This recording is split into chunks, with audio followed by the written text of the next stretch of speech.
I learned to ICT 9. I learned is about the wires and how to connect them. What are the colors of straight through A, B, and crossover? If the sequence is correct, the color of the wire will light up on the tester. And if it's wrong, you can easily find out because the tester doesn't light up. Through the tester, you can be sure if you did it right or the wire is in order. What is its name like A, B, or crossover?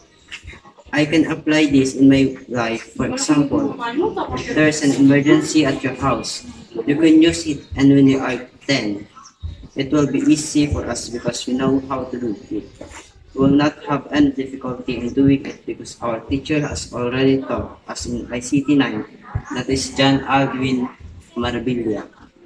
And thank you very much, Sir John, for teaching us this. What you taught us will bring us many good things.